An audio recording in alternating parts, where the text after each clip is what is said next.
On the day of my engagement to my childhood sweetheart, he publicly proposed to his female assistant to fulfill her birthday wish. When I caught them, instead of apologizing, he impatiently said, "I was just messing around with her. I'm willing to marry you, what more do you want?"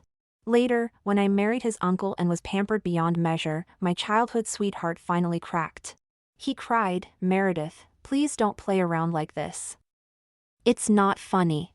Ding! This novel reminds you to click the subscribe button in the bottom right corner to read the complete novel. As I walked into the hotel lobby, I overheard people discussing a proposal ceremony in the garden. I was a bit puzzled. Today was supposed to be my engagement day with Barkley Forrest, my childhood sweetheart. The Forrest family had booked the entire hotel in advance. How could there be another proposal here? Curious, I walked towards the garden and witnessed a scene that shattered my heart. In the center of the beautifully decorated garden was a circular stage covered in roses. A couple stood there, locked in a passionate embrace. I stared at the floral display, unable to believe my eyes. In less than an hour, our engagement ceremony was due to start. Yet here was my fiancé kissing his assistant Primrose Ashford in our engagement venue. Well played, Barkley. Look how Primrose is blushing. Barkley's mates were egging them on. Primrose buried her face in Barkley's chest, looking shy. Barkley held her close, laughing with his friends. "Oh, shut it, you lot. Don't tease Primrose. Barkley, mate, your engagement ceremony with Meredith is about to start. Won't it be awkward if she sees this?" Barkley shrugged, unconcerned. "So what if she sees? She's just a lapdog anyway. Why should I care what she thinks? Besides, it's Primrose's birthday today. I'm just granting her one wish." Wow, Barkley's ignoring his fiancée for Primrose. Are you happy, Primrose? How do you plan to thank him? Barkley's friend teased. Primrose turned to look at Barkley with sultry eyes, standing on tiptoe to plant a kiss on his cheek. "Thank you, sir. This is the best birthday gift I've ever received." Barkley grabbed Primrose's waist and kissed her lips fiercely. I couldn't stop shaking. As I stepped back, I bumped into someone. I turned and met a pair of eyes filled with sympathy.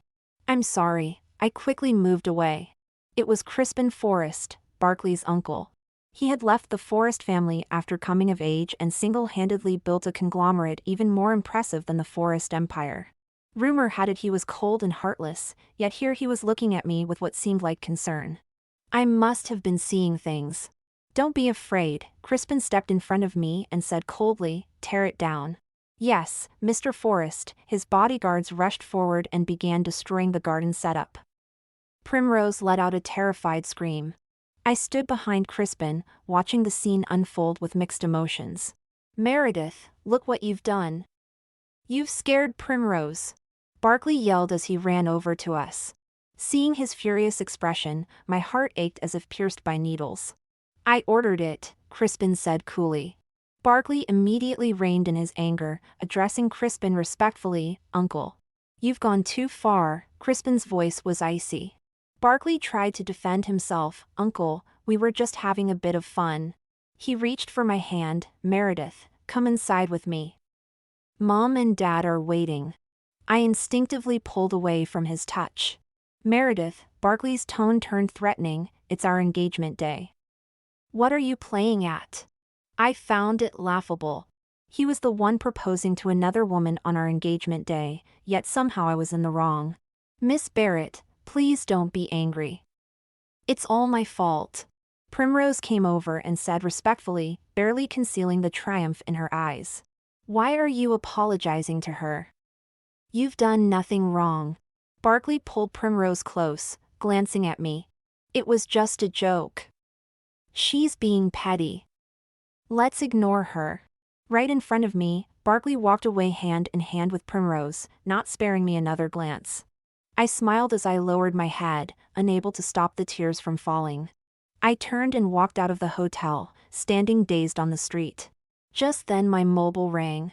It was Barkley Forrest calling. I silently watched the screen flicker and fade. Barkley Forrest persistently called 6 times before I answered. "Meredith Barrett, are you done with your tantrum? Barkley's roar came through the phone. The ceremony is about to start. Get in here and put your makeup on. Do you want us both to be humiliated? Sir, don't worry. I'm sure Miss Barrett didn't mean to, Primrose soothed him gently. Barkley scoffed, it was just a joke. Why is she taking it so seriously? I choked back tears as I spoke, my voice trembling. Barkley, do you love me? There was a pause, then his impatient voice came through. Are you mental? Weren't you the one who wanted to get engaged? I really don't know what my father sees in you. If you don't love me, why did you agree to get engaged? What are you on about? Barkley said coldly. 10 minutes. If you're not here, I'll call off the engagement. Any woman would be better than you. Tears fell one by one onto the screen. I laughed bitterly. So this is how little he thinks of me. In less than 2 minutes, he called again. Did you break your leg? Why aren't you here yet? You only agreed to get engaged to please your parents, didn't you? I bit my lip. What else? Barkley sneered. Get over here now. Don't push your luck. If you want to embarrass yourself, don't drag the Forrest family into it. You really think I have to marry you? Plenty of women want to marry me. I'm not coming, I managed to say calmly. Don't come then. Get lost. Barkley hung up on me again. A moment later, my mom sent me a video. Darling, Barkley says you're not coming. He's taken another woman on stage. What happened between you two? Who is this woman? I opened the video to see Barkley leading Primrose onto the stage. In front of all the guests. He put the engagement ring I had carefully designed onto Primrose's finger and kissed her publicly. Photos were being shared in Barkley's friends group chat, all of him and Primrose together. Barkley and his assistant make a perfect couple. Now that's a match made in heaven. Barkley, mate, aren't you going to celebrate your big day? Barkley sent out over a dozen cash gifts, and the group erupted in cheers. It seemed everyone had forgotten I was in the chat too. Not that anyone cared anyway. I left the group chat. Barkley's message came through immediately, a photo of him holding hands with Primrose. Anyone can replace you. I gripped my phone, a whirlwind of emotions in my heart. A car pulled up beside me, revealing Crispin Forrest's handsome but cold face. Get in. I'll take you home. I wanted to ask why he was here. I hadn't attended the engagement party, so the Forrest family must be embarrassed. Why was he helping me? But I had no energy left. I got in the car silently. Thank you, Uncle, I said to Crispin as I was getting out. He was a generation older than us, so Barkley and I called him Uncle. Crispin was quiet for a moment. Get some rest. I'll take care of everything. I stared at the car's taillights as it drove away. What did he mean by that? Was he going to stand up for me? I sat in the living room waiting for my parents. As soon as Mum came in, she rushed over to hug me. Where have you been? You weren't answering your phone. Were you trying to give us a heart attack? Mum gave me a sharp smack, her eyes full of concern. My mobile died, I said with a weak smile. Well, at least you're home safe now, Dad said. The housekeeper brought me some hot tea as Mum continued. You missed the engagement party and embarrassed both our families. That was very wrong of you. She added disapprovingly, and Barkley, finding some random woman too. That's enough of that, Dad cut her off. Mom sighed. So what about the engagement between the two families? Dad was silent for a moment. The engagement was the Forrests' idea. While Meredith was in the wrong, Barkley's actions were far too extreme. Meredith, what do you want to do? Dad looked at me. I spoke with difficulty. Dad, Barkley clearly doesn't want to marry me. Do you still want to marry him? Dad asked for confirmation. I shook my head. I don't want to anymore. I'm exhausted from chasing after him. Mom hugged me. Your father and I always felt Barkley wasn't good for you, but you loved him so we accepted it. But if he treats you like this before marriage, then later on. Since you've decided not to marry him, I'll go speak with the Forrests, Dad said decisively. Thank you, Dad. I'll talk to Barkley and sort things out with him, I said. I gripped the circular object in my hand, having made up my mind. It was time to bring some things to an end. The next day, I went to Barkley Forest's company. I had been to the company before, and the receptionist recognized me, but I was still blocked outside Barkley's office. The CEO is working and cannot be disturbed without an appointment, Primrose said assertively, standing in front of me and deliberately flashing the ring on her ring finger. My heart ached. The engagement was Barkley's idea. There was no proposal ceremony, just a simple "let's get engaged," which made me overjoyed. Barkley didn't have time to accompany me to choose the dress and jewelry. I handled everything myself, even discussing the ring design with the designer and drawing it myself. That was my love for Barkley, but he casually gave it to another woman. Catching the disdain in Primrose's eyes, I felt a surge of anger and said coldly, "I need to see Barkley on important business." Primrose laughed, brushing her hair back to show off the ring. Many people want to see the CEO every day. "What's your status, Miss Barrett?" She looked at me provocatively. "I got engaged to the CEO last night. I'm now the rightful lady of the house." I smiled. "Does the Forest family acknowledge that?" Primrose's expression changed. Suddenly, Primrose took a step back, slamming hard into the door and falling to the ground. Before I could react, Barkley appeared at the doorway. "What have you done?" Barkley pushed me aside roughly and picked up Primrose. "You've disgraced both the Barrett and Forest families. How dare you come here to make trouble?" Half of my body was numb from the impact. I turned to see Barkley glaring at me with disgust while Primrose looked triumphant in his arms. "I just wanted to return something to you." "It's all right, sir.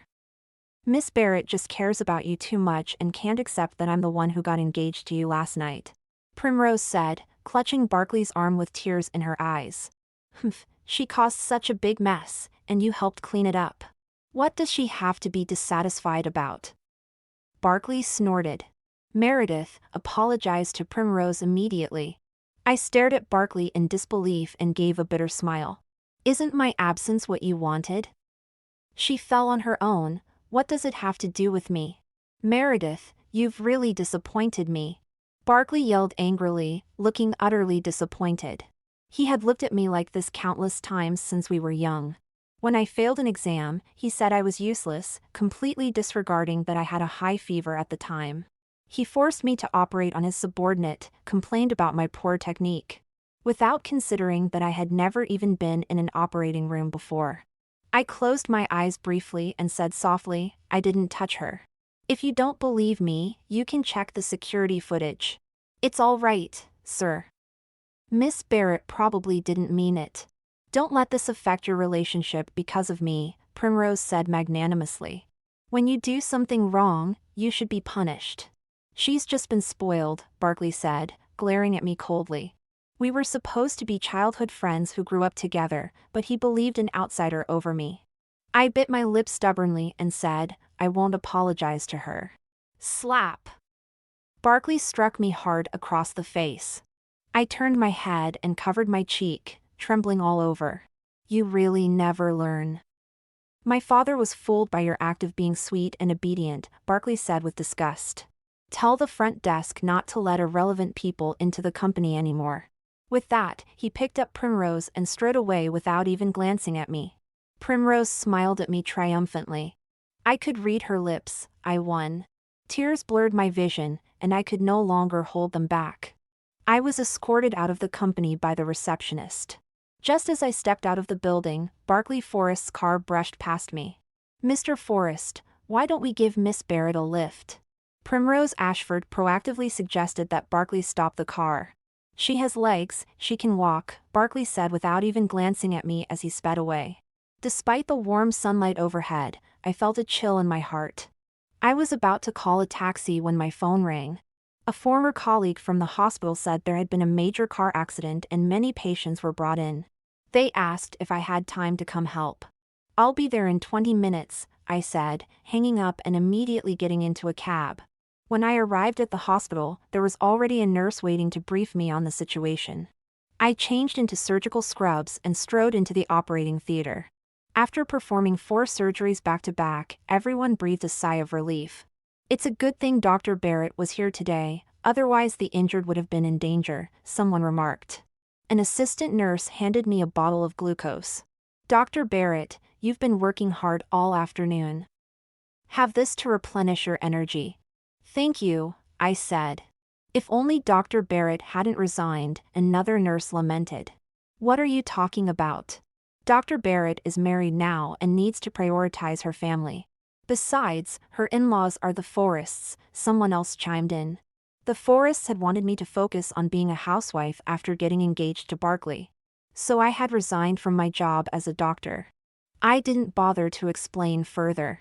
After saying goodbye to my colleagues, I prepared to leave the hospital. To my surprise, I ran into Barkley and his entourage in the lobby. Well, if it isn't Meredith Barrett. Have you followed Barkley all the way to the hospital? One of his friends asked mockingly.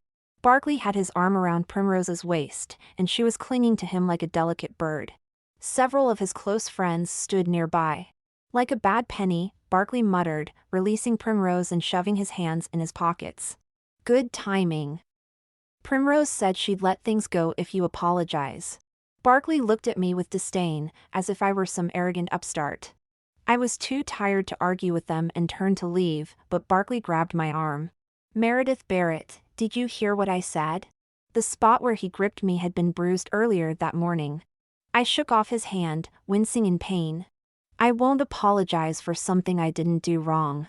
Barkley sneered, you've become so arrogant, taking advantage of the elders' fondness for you. Now your true colors are finally showing. I told you to let go, I said forcefully, yanking my arm away. Barkley suddenly stumbled back several steps. I was puzzled by my own strength when a figure stepped in front of me.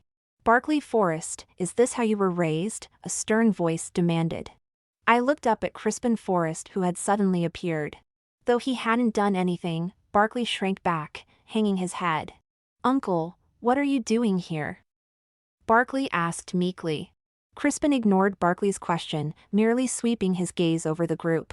Think of your position before you embarrass yourself, he admonished. Thank you for your help today, Dr. Barrett, Crispin said, turning to me suddenly. I looked at him in confusion. A faint smile flickered in Crispin's eyes. My assistant was injured today. You performed his surgery. I shook my head. Saving lives is a doctor's duty. You're too kind. You've had a long day, Dr. Barrett. Let me give you a ride home, Crispin offered. Just a moment, please. I turned to face Barkley and took out the ring. I only came to return this to you today. Barkley looked at me with a complex expression. Throw it away if you don't want it, I said, pressing it into his hand. Barkley Forrest, our engagement is off. With those words, I suddenly felt as if a weight had been lifted from my shoulders. As I sat in Crispin Forrest's car again, I felt surprisingly calm. Thank you for helping me out of that situation, Mr. Forrest, I said sincerely. If he hadn't shown up, knowing Barkley's personality, he wouldn't have let me go so easily. I was exhausted and didn't want to say another word to Barkley. You've broken off your engagement with Barkley. You don't need to address him the same way anymore, Crispin finally spoke after a while. Was he trying to distance me from the Forrest family? It made sense after ending things with Barkley, there was no connection between our families anymore. All right, Mr. Forrest. That's not. Crispin trailed off mid-sentence. The atmosphere in the car grew tense. I snuck a glance at him and caught a flash of frustration in his eyes. So he did have emotions after all. Somehow, I wasn't as intimidated by him anymore. When I got home, my father told me the engagement with Barkley had been officially called off. I felt a mix of disappointment and relief. Dad, weren't you planning to open a new branch of the hospital? I'd like to work there, I said. I had already quit my job at the hospital because of Barkley. Staying would only invite gossip, and I didn't want to see Barkley again. It would be better to leave. Dad nodded. Some time away would be good for you. The director there is your Uncle Aubrey. I'll feel better knowing he's looking out for you. Thanks, Dad. I'm sorry for worrying you and Mom. I hugged my mother, grateful I still had my family. Silly girl, your happiness is what matters most, she said. After deciding to leave, I started packing up. There were quite a few gifts from Barkley around the house. Or more accurately, things Barkley had carelessly tossed my way that he didn't want anymore. A toy gun, he had one. The Barbie doll he gave me for my birthday. Jewelry from the Forrest family in Barkley's name. When did I start clinging to Barkley? I think it was when he caught the nanny bullying me and jumped in front to protect me. After that, I became Barkley's shadow. No matter where he hid, I could always find him. But he found me annoying, always leaving me behind because I couldn't keep up. Until that time he snuck out again and got kidnapped on the street. I don't know where I found the courage, but I chased after them and called for help. I ended up getting kidnapped too. The bodyguards arrived in time, but Barkley still got slashed on the arm trying to save me. I was terrified, clutching Barkley and crying. He comforted me, saying it was a badge of honor for a man. I promised him I'd become a doctor one day to protect him. For years, I worked tirelessly towards that goal. Barkley would come to me whenever he felt unwell. He joked that I was his rock. But at some point, he stopped letting me go out with him. You're too weak. You'll only hold me back. Just stay at the hospital, he'd say. In his eyes, I was nothing but a burden, a clingy nuisance. I didn't want to dwell on the past anymore. I packed up everything and had the driver take it all to the Forrest house. Barkley called almost immediately. We've broken up and you're still sending me things? I guess you really were just acting all along, Barkley said smugly. Boss Forrest's rich and powerful, what woman wouldn't want him? I heard one of his friends tease in the background. Mr. Forrest, Miss Barrett is still a young lady. You should let her save some face, came Primrose's laughter through the phone. Humph. She insists on making a scene. Sending back some trinkets won't make me forgive and forget. Dream on, Barkley scoffed. I cut off his mocking, calmly saying, you misunderstand, Mr. Forrest. Those items were gifts from your family. I'm simply returning them to their rightful owners. Who wants that junk? Throw it out! Barkley's voice came through gritted teeth. I hung up the phone. It had nothing to do with me anymore. On the day of departure, I went to the airport alone. Suddenly leaving the place I had lived for over 20 years filled me with reluctance. When I came to my senses, I realized someone was standing beside me. Mr. Forrest, I looked at Crispin Forrest in surprise. What are you doing here? Heading back for work. Crispin Forrest actually smiled. Did you think I'm always leisurely? I stared at him in astonishment, not expecting him to joke. At that moment, I suddenly noticed that besides me, him, and two bodyguards, there were no other passengers. I chartered the plane, Crispin Forrest said calmly, as if reading my mind. I'll get off right away. I stood up awkwardly. How embarrassing, I had boarded the wrong plane. Crispin Forrest grabbed my hand. You're not on the wrong plane. There was an issue with my private jet's flight plan. I don't like sharing space with strangers. Neither do I. The rest of my words faded as I met Crispin Forrest's gentle gaze, leaving me at a loss. My phone rang opportunely. I fumbled to answer it. Hello? Come to the mountain road immediately. Primrose is injured, Barkley Forrest ordered imperiously. If she's injured, call an ambulance. I clenched my fist. Aren't you a doctor? This is your job, Barkley Forrest shouted. I'm doing you a favor by calling you. Don't push your luck and make me angry. I laughed bitterly. Barkley Forrest, we've already broken off our engagement. I'm not your anything, and you have no right to yell at me. Madam, the plane is about to take off. Please turn off your phone and fasten your seatbelt, the flight attendant kindly reminded me. You're on a plane? Where are you going? Barkley Forrest's voice sounded a bit anxious.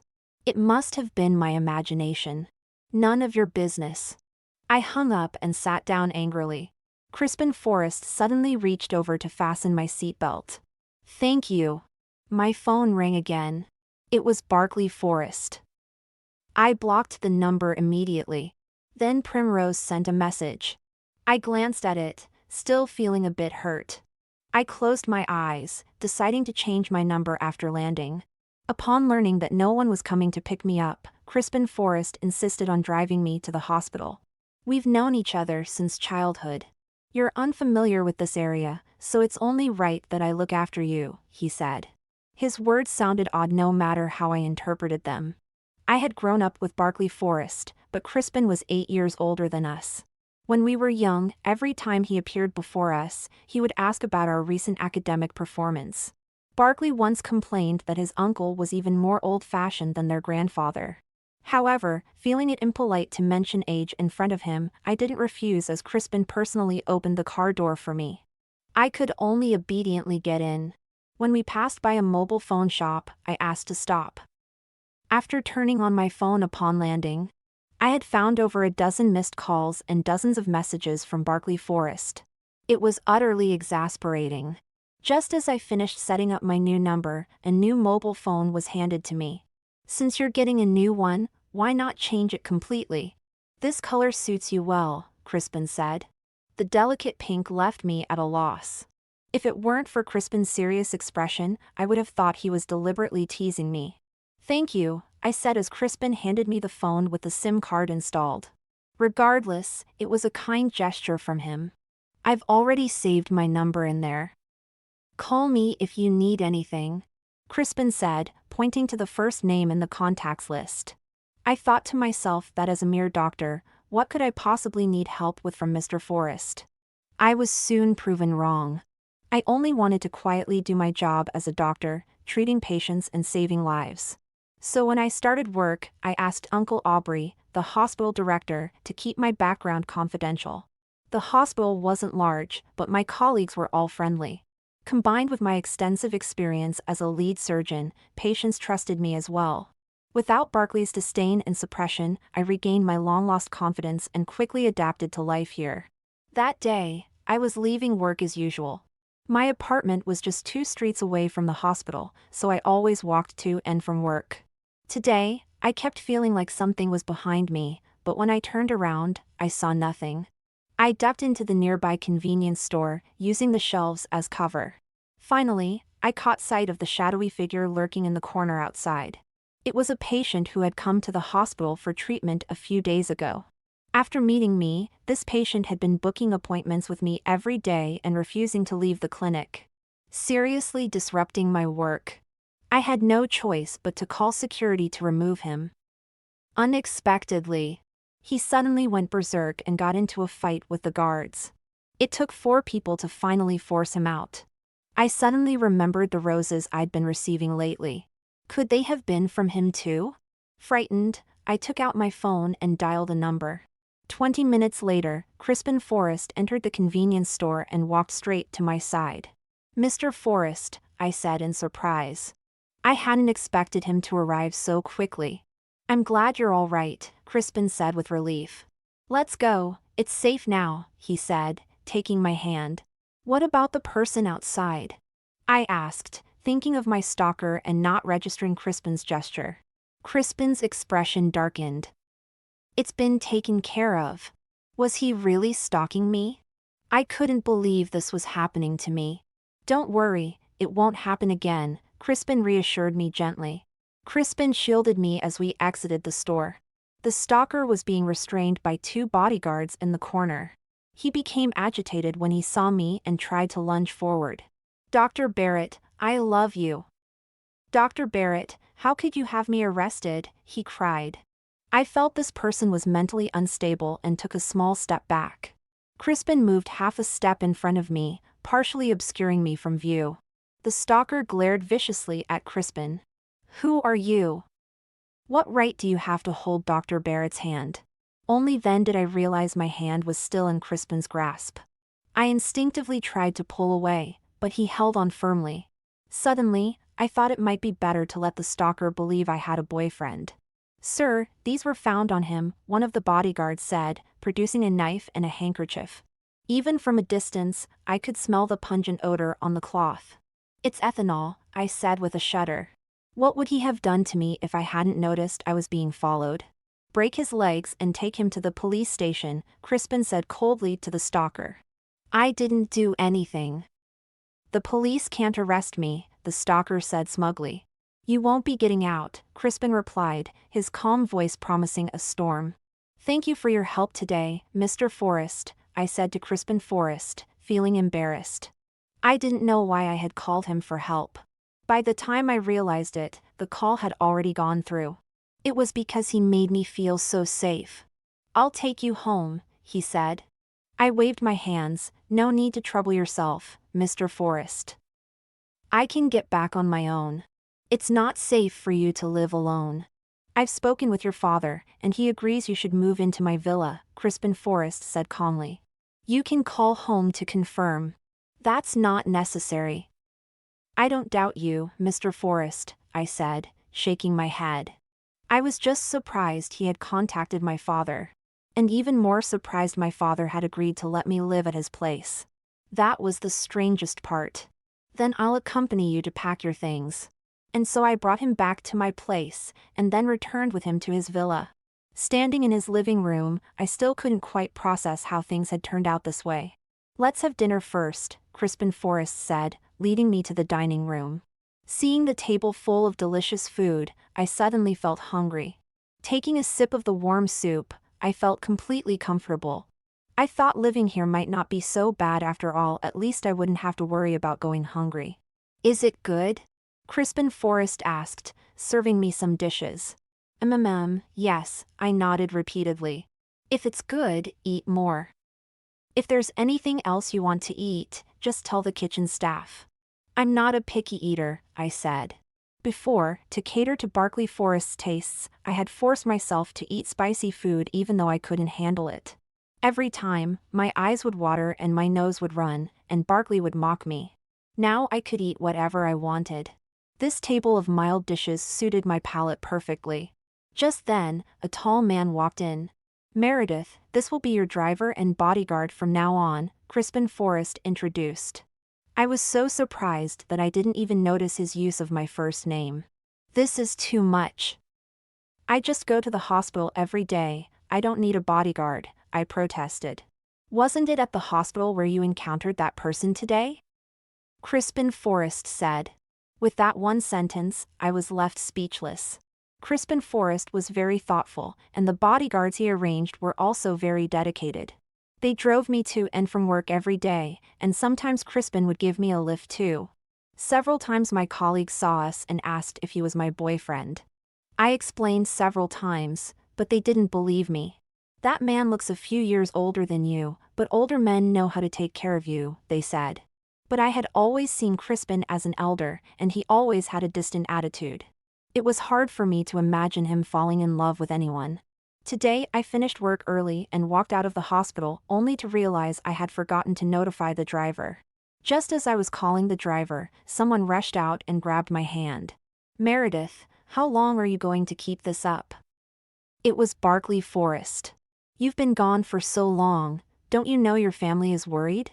He frowned at me as if I were a child throwing a tantrum. How did you find me here? I came to my senses and shook off his hand. Barkley said coldly, isn't this what you wanted? For me to come find you? I'm here now, so come back with me. He tried to grab my hand again, but I avoided it. You've misunderstood. I never wanted you to come find me. Besides, we've already broken off our engagement. We have no relationship anymore. Please don't disturb my life. Let's each go our separate ways. Meredith, stop this nonsense. Barkley frowned, looking impatient. My engagement to Primrose was just for fun. The family all knows I'm going to marry you. I'm agreeing to marry you now, what more do you want? I laughed angrily. I'll say it again, we've broken off our engagement. Who you want to play with is your business. And what makes you think that just because you're willing to marry me, I'll definitely marry you? You can play around and kiss someone else in public, letting them take my place and trampling the Barrett family name underfoot. Barkley Forrest, I loved you. You were everything to me. Now I don't love you anymore. You're nothing but rubbish to me. With that, I turned to leave. Meredith, don't push it too far. Barkley angrily shoved me. I lost my balance and fell towards the stairs as Barkley watched in horror. Careful! A strong hand caught me. I looked up and met Crispin's panicked eyes. Mr. Forrest. I tried to get up, but he scooped me into his arms. Only then did I realize he had dropped to one knee to catch me. Uncle. Barkley stood in front of us. Crispin didn't even glance at him. Get out of the way. Uncle, Meredith is my fiancée. For the first time, Barkley didn't back down. You're not worthy. Crispin spoke calmly. I looked at him in surprise and saw his face was tense. You have no right to stand beside Meredith. Get lost. Barkley stumbled back 2 steps in fright. Crispin carried me to the car before saying, you don't need to take what I just said seriously. I see. I felt a bit disappointed. I think I wouldn't mind being Crispin's fiancée. Have I really fallen for him? He's gentle, domineering, and considerate. Loving him would be such an easy thing to do. I thought Barkley Forrest had left, but to my surprise, he appeared before me again the next day. Haven't you had enough of this pestering? I looked at Barkley sitting in front of me with a headache, not understanding why he just wouldn't leave me alone. Did you really get engaged to my uncle? Barkley stared at me intently with his bloodshot eyes. I was taken aback for a moment, then said coldly, that's none of your business, is it? How is it not my business? I'm your fiancé. Barkley jumped up. Barkley, let me remind you one last time we broke off our engagement. You said any woman could replace me. Now why are you putting on this act of me betraying you? Who are you trying to fool? That's not true. Primrose and I were just messing around. I never intended to marry her. I always knew you would be the one I'd marry, Barkley hurriedly explained. I laughed sarcastically. But you didn't want to marry me. You humiliated me in public. Why on earth would I still marry you? I didn't mean to, I just dash. You're just used to putting me down, thinking I can't do without you. You think I'm your lapdog who will never leave you no matter how you treat me. Barkley, you don't really love me. You're just accustomed to me following you around like a lost puppy, always cleaning up your messes. You can't accept someone rejecting you first. You're just an immature child. It's not like that. I do like you, but I don't want to be tied down by marriage so early. I don't want to be bound by family obligations. I want freedom. Barkley, you're so selfish. I had nothing more to say to him. Barkley left, looking utterly dejected. One Barkley Forrest was trouble enough, but I hadn't expected Primrose Ashford to show up at the hospital as well. She intercepted me at the hospital entrance. Miss Barrett, since you were the one who first proposed breaking off the engagement, why are you still clinging to the CEO? You don't actually think he likes you, do you? He's only approaching you due to family pressure. You'd best know your place, Primrose said, as haughty as ever.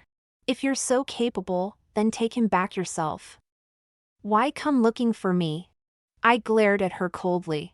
Isn't Barkley engaged to you now? The Forrest family doesn't approve? Primrose's expression changed. Don't get cocky. The CEO can't do without me. I'm the one who's truly suited for him. I'm not interested in getting involved in your affairs. Stay away from me. You can't leave. You need to stay away from the CEO. Primrose grabbed me. I shook her off impatiently, and she tumbled down the stairs. I stood there in shock. I hadn't used any force at all. Seeing Barkley Forrest standing at the bottom of the steps, I realized this was just another of Primrose's old tricks. Barkley was looking at me too. CEO, Miss Barrett didn't mean to do it. Please don't blame her. Primrose said pitifully, clutching Barkley's hand as she lay on the ground. Barkley suddenly yanked his hand away from Primrose and rushed up to me in a few quick strides. He anxiously examined me and asked, "Are you hurt?" I stared at him coldly. Was he blind? Primrose was the one lying on the ground, so why was he concerned about me? Primrose's expression changed as well. She hurriedly called out, "CEO." Barkley ignored her. He pressed his lips together and said to me, "I've seen the previous security footage. It wasn't your fault. Primrose deliberately framed you." I'm sorry I misunderstood you. Oh, he was referring to what happened at his company. It doesn't matter anymore. Neither the truth nor the apology were necessary now. Barkley's face turned pale. Meredith, I cut him off. Barkley, just go. Take your assistant with you and stop disrupting my life. Getting angrier the more I thought about it. I sent a message to Crispin Forrest saying his nephew was causing me trouble again and his assistant had tried to frame me once more. Crispin replied in less than a second, saying he'd take care of it and would pick me up for a nice dinner that evening. My mood instantly improved. With an excited mood for the day, I quickly ran out of the hospital. Crispin Forrest said he would be here soon. Just as I reached the hospital entrance, I saw his car stopping across the street, preparing to make a U-turn. I waved at him, signaling him to wait for me there. The traffic light was about to turn green in 3 seconds. I counted my steps as I walked onto the zebra crossing when suddenly a car came charging straight at me. Someone grabbed me and rolled us to the side of the road. I heard a loud crash. Immediately after, familiar strong hands tremblingly pulled me out of the other person's arms. Mr. Forrest. It's all right now, you're safe, Crispin Forrest gently patted my back. Meredith. A weak groan sounded beside us. Only then did I realize it was Barkley Forrest who had saved me. Are you okay? He smiled at me. At that moment, I recalled the time we were kidnapped years ago when he took a knife for me. Back then, he had comforted me with the same look in his eyes, telling me not to be afraid. I changed into my surgical gown and stood at the operating room entrance. Barkley Forrest had already been sent in, but I hesitated, suddenly afraid to perform the surgery on him. Don't be afraid, believe in yourself, Meredith. You're the best, see.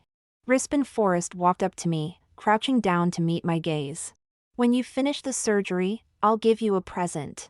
I took a deep breath and walked into the operating room. 2 hours later, I came out and told Crispin Forrest the surgery went smoothly.